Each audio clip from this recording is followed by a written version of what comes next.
Nous sommes de retour au Smallest Cog et un autre YouTuber est en route pour faire examiner sa voiture.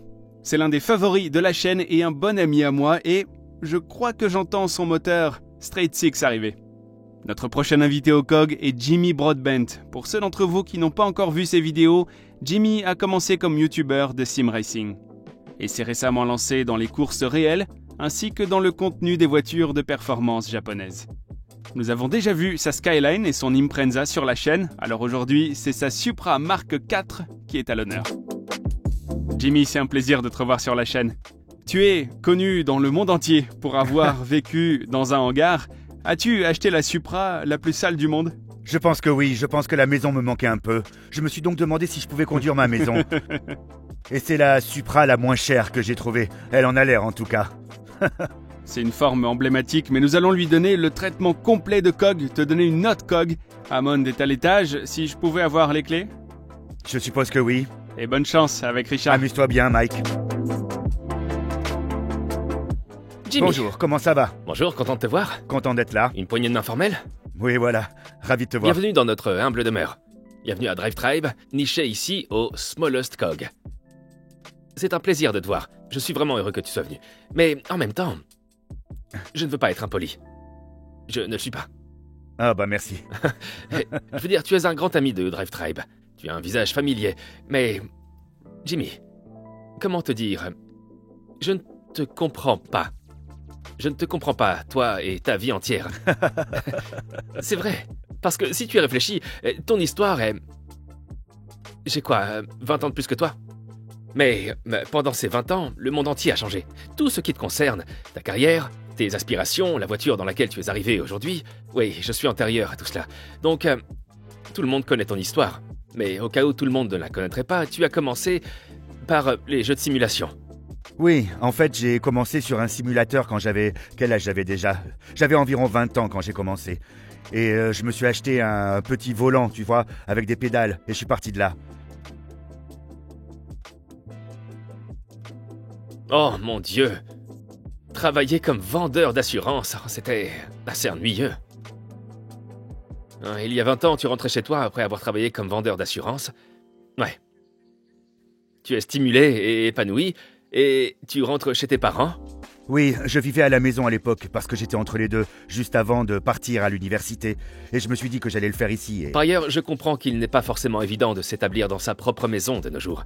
Non, ce n'est pas vraiment le cas. C'est un désastre. Non, c'est impossible. Du coup, je suis endetté à vie Ouais. maintenant, mais... Donc, tu rentres chez tes parents, et puis... En fait, je me suis dit, oh, tu sais quoi, j'aime vraiment conduire cette fausse voiture sur ce faux circuit. Et mes amis vont vouloir ça, c'est sûr. Et je suis sûr que ça peut intéresser les gens. J'ai donc réalisé une vidéo à ce sujet. Je l'ai mise sur YouTube et personne ne l'a regardée parce que, évidemment, qui est ce type qui fait des vidéos sur de faux circuits de course et de fausses choses ? Et c'était... Personne ne faisait ça à cette époque. C'est le début de cette pensée de... pourquoi regarder quelqu'un faire ça ? Eh bien, les gens le faisaient, mais il n'y avait pas vraiment de... Ils faisaient ce que je faisais. Je mettais simplement des vidéos en ligne en disant « Je suis un YouTuber maintenant Ouais. ». Et c'est à peu près ce que j'ai fait pendant très longtemps. Et puis, quelques années plus tard, cela faisait un moment que je faisais ça, et j'ai commencé à apprendre à faire des commentaires en même temps. Parce que personne n'aime regarder une voiture rouler. Enfin, si, mais moi je suis un peu bizarre comme ça. Mais personne ne regarde une voiture rouler sans que personne n'en parle, sans que personne ne l'engage. Alors j'essaye de faire des choses comme ça, et ça s'est construit. Anthony, Supra Mark IV, que penses-tu de ces voitures ? C'est une icône, n'est-ce pas ? Tout le monde adore les Supra. En la regardant maintenant, je suis très enthousiaste. Cela remonte à Fast and Furious. Je pense que c'est à ce moment-là qu'elles ont commencé à devenir très emblématiques. Si tu dis Supra, à quoi penses-tu ? Une comme ça. J'imagine ça. Elle est de 1994, du même âge que moi, et elle a l'air un peu mal en point. Ouais. Je pense qu'on va faire le contrôle habituel et Ouais. voir ce que ça donne. Oui, le contrôle habituel. Donc, commençons avec la carrosserie. La carrosserie. Commençons par l'aileron. On dirait qu'il s'est retrouvé dans une tempête de Qu'est-ce grêle. que c'est que ça ? Est-ce que C'est juste du vernis. C'est juste un dommage causé par le Des soleil. dommages causés par le soleil, oui. Elle est restée dehors pendant un certain temps, je dirais. Et puis, cet aileron crée tellement de force d'appui qu'il a commencé à se fissurer. Ici, Voilà j'ai la trouvé flexion. des fissures.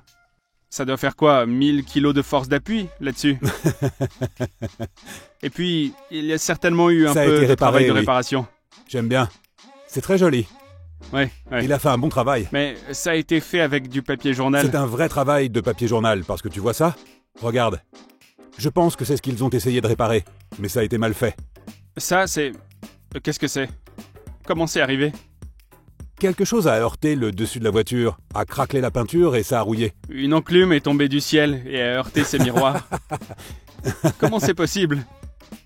Encore une fois, c'est simplement le soleil? C'est le soleil et probablement des cailloux. En roulant, des cailloux ont probablement été projetés en l'air, l'endommageant, puis le soleil a cramé le vernis et la peinture s'est décollée. Mais c'est assez C'est impressionnant. pas seulement des égratignures liées à des cailloux. On dirait qu'il s'est pris du gravier. Comme un canon à gravier qui lui aurait tiré dessus. On lui a lancé On du dirait gravier. qu'il est tombé, qu'il a été traîné sur la route et remis en place, pour être honnête. Super. Regarde cette bosse dans la porte. Oh, waouh. Une fois que la lumière entre, c'est... Ouais, c'est immonde. C'est foutu. C'est immonde. Je ne veux pas être trop négatif. Y a-t-il Ouais. des points positifs sur cette carrosserie? Ces sorties ont l'air très propres. Ils sont jolis et brillants. En fait, oui, je pense que c'est probablement... Oui, c'est la seule partie bien de la carrosserie pour l'instant. Ton père, il s'en donnerait à cœur joie. Il adorerait ça. S'il pouvait y passer une demi-heure, elle aurait l'air comme neuve.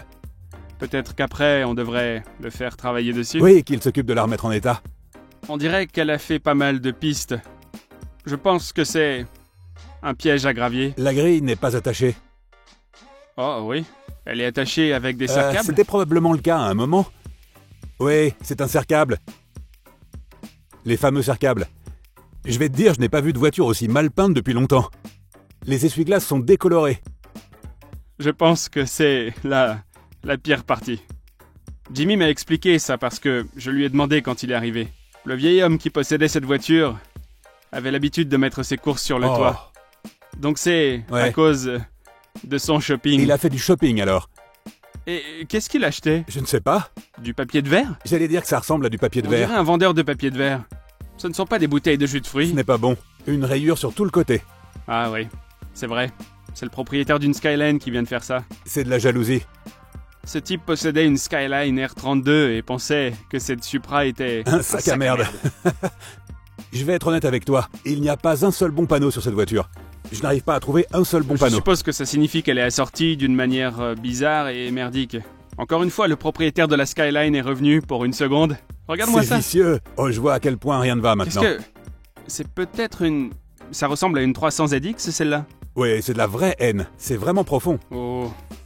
Je ne pense pas qu'elle obtiendra de bons résultats en matière de carrosserie, alors... Honnêtement, on ne sait jamais. On reviendra sur la Certainement, note oui. quand... Ce sera pas une note élevée. Passons à la mécanique. Ouais. Donc, pour quelqu'un de mon âge, tu rentres de ton travail d'adulte et tu joues à un jeu vidéo, soyons honnêtes. Oui, c'est à peu près ça. On peut essayer de présenter les choses différemment, mais au bout du compte, c'est toujours un jeu. Et puis, il y a suffisamment de gens qui s'intéressent à ce jeu, cela va au-delà de tes amis, et ils se disent « Hey, c'est Jimmy !» Il se débrouille bien en te regardant jouer à un jeu Je ne sais vidéo. pas s'il regarde, pour être honnête. Peut-être que ce n'est pas le cas de tes amis. Aucun de mes amis ne regarde ce que je fais non plus. Aucun. Peut-être un ou deux. Et puis, finalement, c'est devenu ton gagne-pain. Oui, c'est là que j'ai commencé à réaliser que l'argent qui provenait des revenus publicitaires et d'autres choses du même genre commençait à devenir un travail à temps partiel. Et je me suis dit, ok, cool, il y a vraiment quelque chose à faire. Et puis ça s'est construit, jusqu'à ce que je me dise, bon bah ça me rapporte maintenant plus que ce que je gagnais quand je travaillais comme vendeur d'assurance, ce qui n'était pas si difficile que ça d'ailleurs. Mais c'est à ce moment-là que j'ai vraiment réalisé que, oui, ça pouvait vraiment être une véritable carrière, n'est-ce pas ? Si j'arrive à payer mes voitures et à les faire rouler, c'était très difficile d'expliquer à ma mère tout ce que je faisais. Elle m'a dit, je t'entends juste crier en bas, Mais je ce peux n'est pas t'entendre. Ce n'est pas un vrai travail. Oui, ça arrive encore, on me le dit souvent, ce n'est pas un véritable travail. Voilà, c'est l'étape du hangar. Nous sommes maintenant dans la Oui, zone nous du y hangar. sommes. D'accord, on y est. Maintenant, ça devient important et on finit par atteindre plus de 300 000 followers. C'est beaucoup. J'ai vu une vidéo de nous parlant de toi sur Drive Tribe. Donc à ce moment-là, c'est comme une entreprise, c'est ça?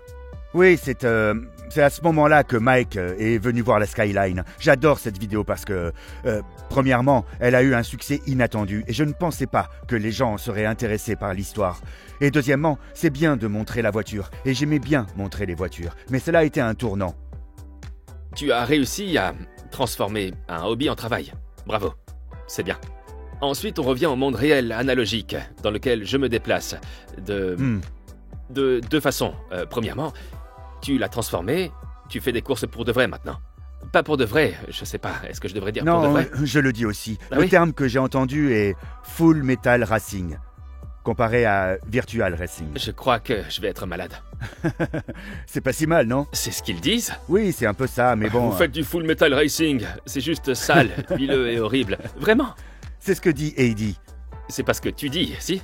Non, j'ai dit vraie course. D'accord. Je veux dire, ce que tu fais est réel parce que, eh bien, de cette façon, tu participes à de vraies compétitions et tu gagnes ta vie grâce à cela. Donc, c'est assez réel selon moi. Mais tu participes aussi à des courses dans le monde virtuel. Oui, je participe à plusieurs séries en ce moment. J'ai d'abord participé à la Praga Cup, une sorte de prototype LMP Freestyle, une voiture incroyable. C'est en fait ma première voiture de course. Je me souviens avoir lu des articles sur ça parce que c'était dès le début. Ils disaient qu'ils allaient prendre des conducteurs de simulateurs et les mettre dans de vraies voitures. Au début, il y a eu aussi beaucoup d'accidents. Pour ma part, je n'ai jamais eu d'accident. Je suis surpris. Comment ça? Touchons du bois. Oui, je sais, oui. Eh bien, j'attends toujours le... Enfin, j'ai déjà eu une pirouette assez mouvementée. Il y a une vidéo de moi à Donington en train de rouler à 220 km/h, ce qui vous réveille un peu.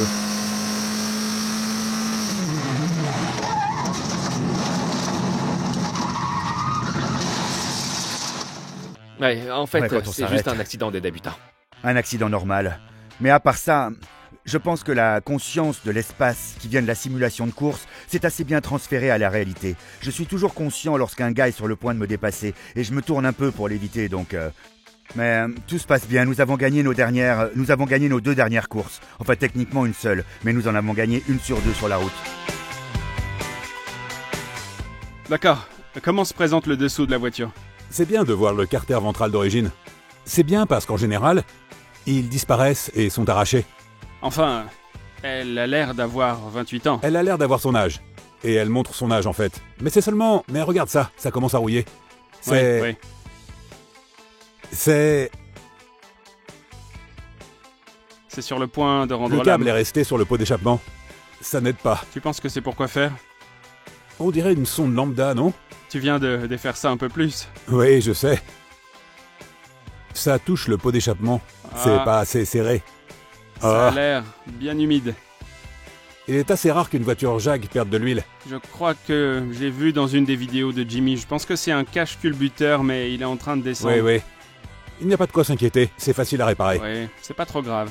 Oui, Ok. je suis assez impressionné. Pour son âge, et compte tenu de l'aspect extérieur. C'est de la corrosion naturelle, n'est-ce Ouais, pas? si tu regardes les joints, ils ne sont pas mauvais du tout. Bon, après, si on regarde près de l'arrière, ça commence à bien se dégrader. Ça s'écaille. Ouais. On espère que ce n'est que la surface, mais ça pourrait être... Oui, il ne faut pas trop taper dessus. Mais on dirait que l'échappement est parti, qu'il a été acheminé d'une manière totalement différente de celle où il se trouve. On dirait qu'il Ouais. aurait jamais dû passer par là. Donc ça a été changé. Il ressort vraiment. Regarde la couleur dorée de cette pièce, HKS. Ils sont adorables, correct, chaud. C'est... Tu sais, les gens parlent d'un canon. Cette chose aurait sa place à l'époque médiévale, lorsque tu assièges une ville. Une ville ou le flanc d'un bateau. On pourrait abattre les murs d'une ville avec ça. C'est assez horrible. Bon, on jette un coup d'œil sous le capot. Ouais. C'est assez impressionnant. Ce n'est pas Ouais. aussi mauvais que je le pensais en regardant la partie supérieure.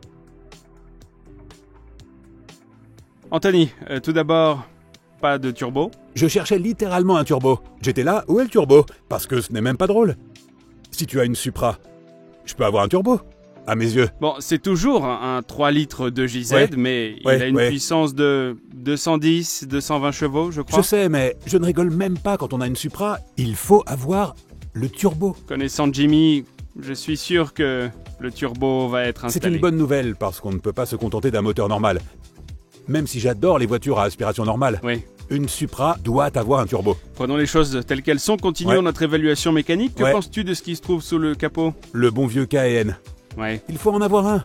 Oui, encore une fois, c'est sec. Il y a un peu de suintement à l'arrière, là où se trouve le couvercle de la bielle, mais ce n'est pas vraiment Les HKS sont jolies. Elles sortent du... l'or à belle allure, n'est-ce pas? Pour être honnête, oui, un peu de scotch pour quelque chose. C'est un peu gros. Oui, le dernier propriétaire a un peu Encore bricolé. une fois, une voiture de 28 ans, c'est pas la fin du monde, n'est-ce pas? J'ai vu des voitures beaucoup plus récentes qui avaient l'air bien pires. C'est vrai. Crois-moi. Non. Bonne voiture, bon moteur. Je veux juste l'entendre. Bon point. Jimmy m'a donné les clés. Démarrons là. Démarre et on va voir. Et passons au critère Ouais. suivant, le son.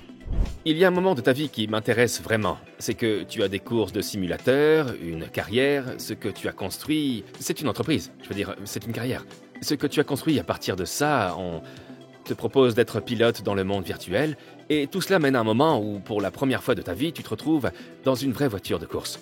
Tu n'es plus dans ton hangar, donc, alors, lorsque tu démarres et que tu commences à rouler rapidement, qu'est-ce que tu as ressenti? Dis-moi ce que tu as ressenti. Je m'en souviens très bien. C'est un rêve d'être assis là, avec des gens qui s'agitent autour de vous et qui vous attachent. Et à ce moment, vous pensez ah bon sang, mais c'est vraiment en train d'arriver. C'est pas vrai, il faut que j'y aille, il faut que je le fasse maintenant. Je me souviens d'avoir appuyé sur le bouton de démarrage et d'avoir vu la voiture s'animer, s'enflammer et vibrer au fur et à mesure qu'elle démarrait, comme si elle respirait ses premières bouffées d'air. Et je me disais, il faut que j'y aille et que j'appuie à fond sur l'accélérateur. Parce que si je ne le fais pas, je ne pourrai jamais survivre à cela, quoi. C'est ce qui s'est passé à Anglesey. Anglesey n'a pas vraiment de ligne droite, c'est plutôt une courbe bizarre. Je suis entré dans la course et je me suis donné à fond. Je me souviens avoir pensé... Enfin, je ne peux pas vraiment dire ce que j'ai pensé. C'était plutôt, oh là là, non, non.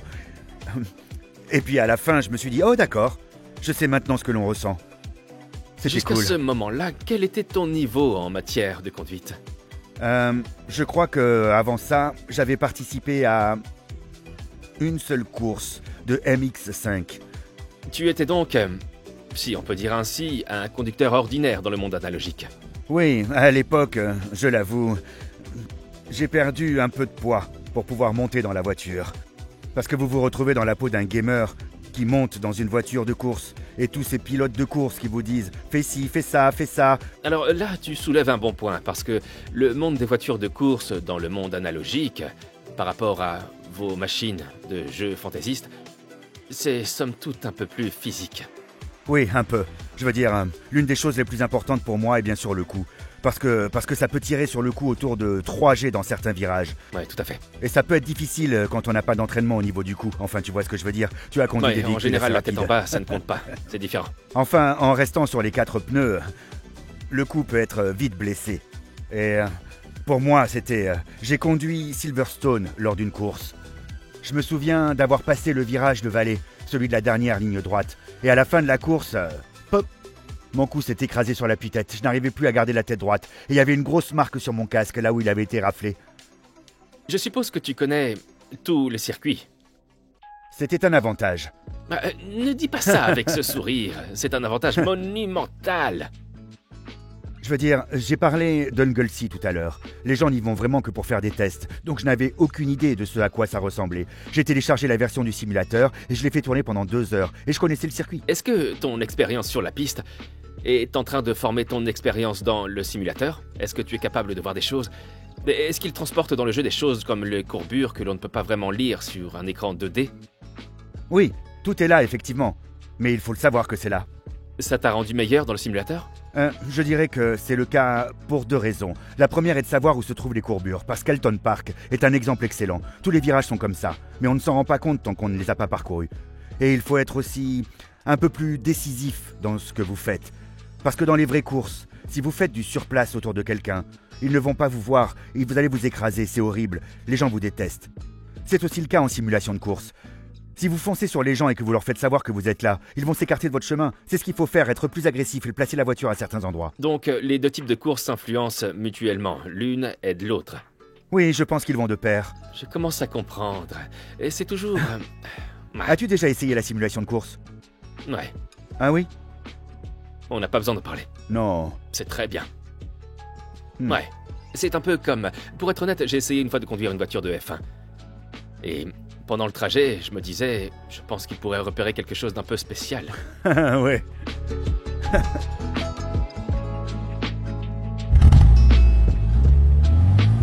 C'est pas mal. Mais je suis un peu déçu. Je vais être honnête avec toi,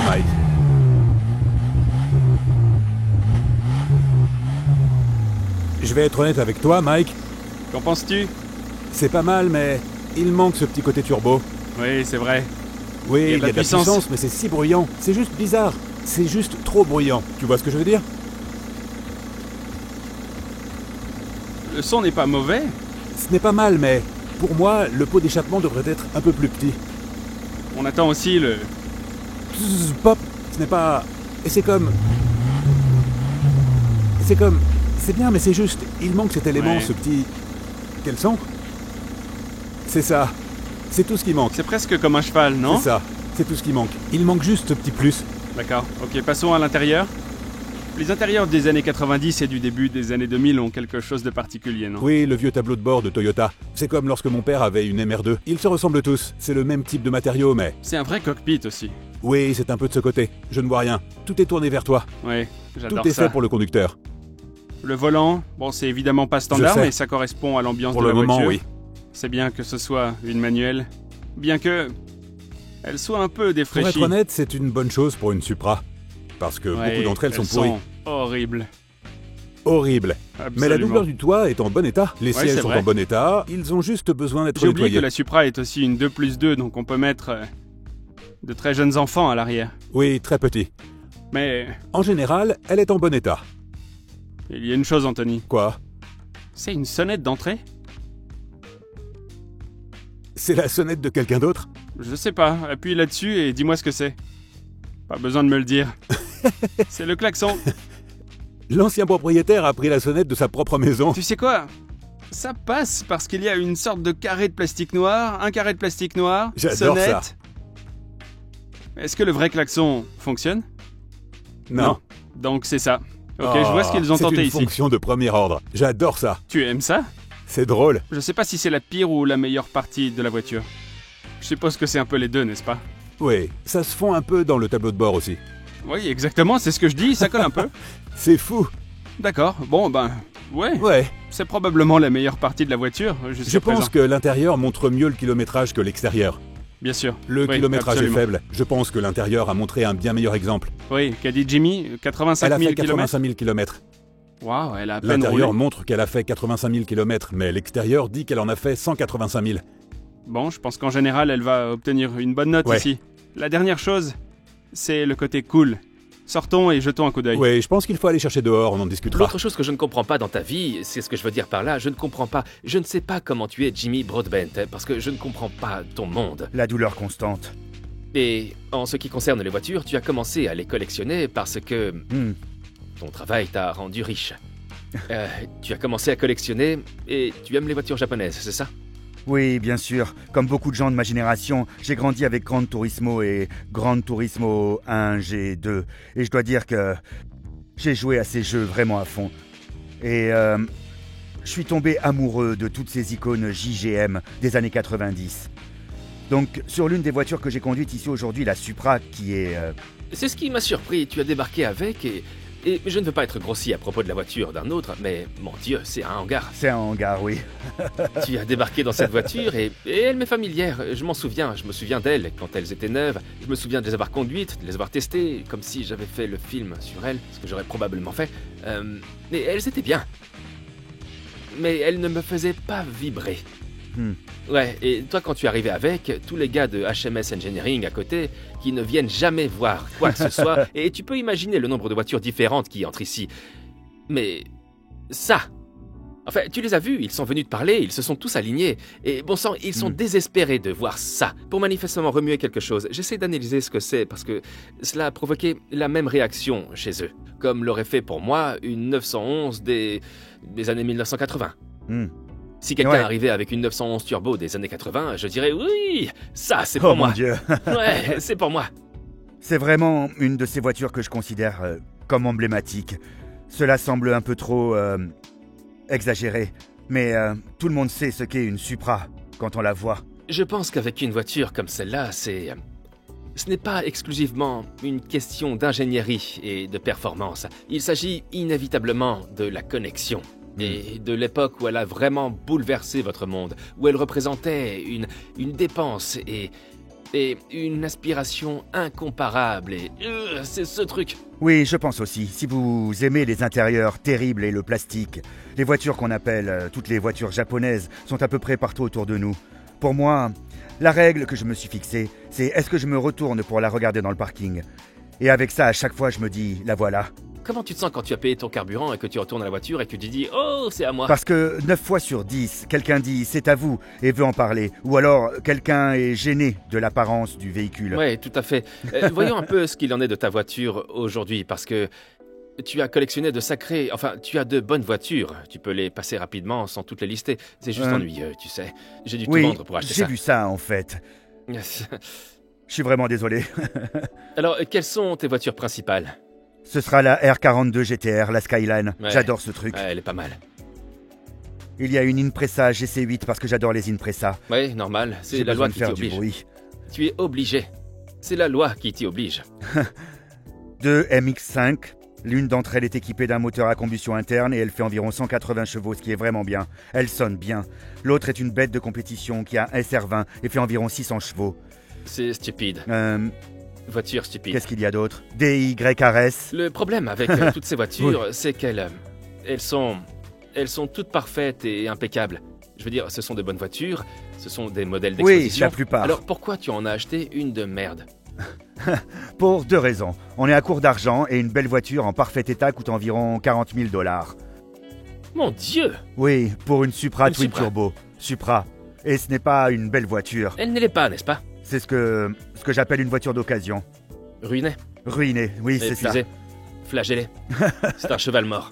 Mais elle fonctionne encore, elle est venue par ses propres J'ai moyens. remarqué que tu es arrivé en, En la fait, conduisant. j'ai dû faire appel à un remorqueur. Ouais, il a fallu l'aider un peu. Ok, dernière catégorie, Anthony, la cool attitude. Soyons clairs, c'est une Supra Mark 4. Et elles sont cool. Et ça, c'est très haut dans la Exactement, hiérarchie. oui. Quand on en voit une, on sourit.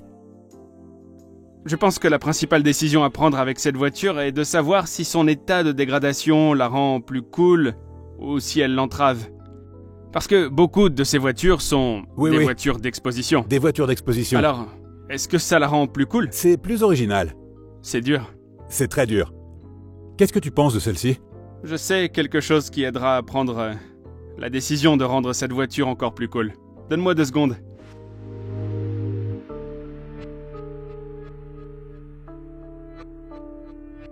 La bonne vieille méthode. Viens à l'arrière.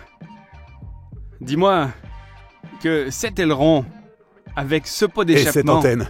et cette antenne, n'est pas juste la forme la plus J'adore cool ça. du monde automobile. J'adore.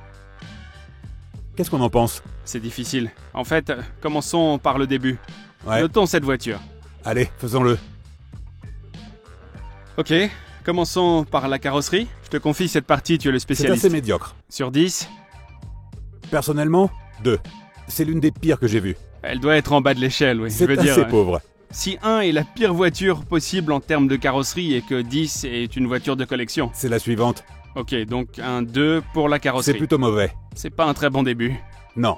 D'accord, mais passons à la mécanique. C'est bien. Je vais donner à cette voiture un 5 sur 10. Oui, je pense que c'est possible. Tu vois, c'est solide. C'est solide. Il y a un peu de rouille ici et là, mais c'est... Pour l'âge de la voiture, c'est super. Oui. Oui. Bon, passons maintenant au son de la 2JZ non turbo. Tu n'étais Oui, pas tu me impressionné. connais. J'aime les moteurs à aspiration normale, mais avec une Supra, il est illégal de ne pas avoir de turbo. Donc je vais lui donner... Je suis un peu déçu. Je lui donne 5. D'accord, donc 5 sur 10. Je pense que c'est un peu dur, mais bon. Pour ce qui est de l'intérieur, je pense que c'est la meilleure partie de la voiture. C'est ce qu'il y a de mieux. Il est vraiment solide. Mais la sonnette est à prendre ou à laisser. C'est soit Ouais, la ouais. meilleure chose, soit la Est-ce qu'on pire. pourrait ajouter des points pour la sonnette? Je l'adore. Tu veux ajouter des points? J'adore cette fonction. Je te l'accorde. Ça en fait, j'imagine, une voiture unique au monde. Dans combien de voitures as-tu vu une sonnette? Exactement, c'est unique. Cette chose ne vaut pas 100 000 $ à cause de Exactement. ça. Ok, donc l'intérieur, on devrait dire 8. Je dirais 8, parce que ça représente le kilométrage de la voiture et qu'elle est en bon état. Donc je vais aller avec 8. Ok, pour ce qui est du côté cool, je pense qu'elle est assez élevée. Cela s'ajoute au côté cool. Ça, c'est juste. Ouais, donc je suis prêt, si tu es d'accord, de correspondre à l'intérieur et de dire 8 sur 10 8, oui, c'est cool. pour la Supra. Exactement, oui, c'est une Supra. D'accord. Nous avons tous le sourire. On a changé une des notes. En effet, Je dois donc refaire les calculs. C'était donc 2. Ça fait 7 plus 5. Ce qui fait 20 plus 8. Ça nous donne 12. Donc, après quelques calculs rapides, la Supra Mark IV de Jimmy Broadbent obtient une note COG de 28 28. sur 50, ce qui dans mon monde d'écolier était un C+. Donc c'est une C'est réussite. une réussite. Il devrait être content. Et honnêtement, c'est une excellente plateforme pour un projet, je pense que... C'est le meilleur projet de voiture qu'on puisse avoir, parce que ce n'est pas... Ouais. Elle n'est pas pourrie, elle n'est pas en pièces détachées. Un coup de peinture changerait sa voiture du tout au tout. Ce qui pourrait être cool, c'est qu'on la ramène au COG après que Jimmy ait fini de faire Et ses on la projets en repassera cours. en revue. Ouais. J'adorerais ça. Tout ce que je veux par contre, Jimmy, c'est un turbo. Il faut un turbo. Absolument. On lui a donné la note COG. Allons le dire à Jimmy? Oui, je te la laisse. Alors, comment ça s'est passé avec Richard? Bien? Oui, plutôt bien. Je pense que c'était intéressant d'apprendre à un vieil homme ce qu'est le simulateur, mais il a fini par comprendre. Bon, tu veux connaître la note COG de ta Supra? Si elle est supérieure à un chiffre, je pense que c'est une grande réussite. Sérieusement, un seul chiffre sur 50? Oui, t'as regardé la voiture? Oui, bon, la carrosserie a obtenu 2 sur 10.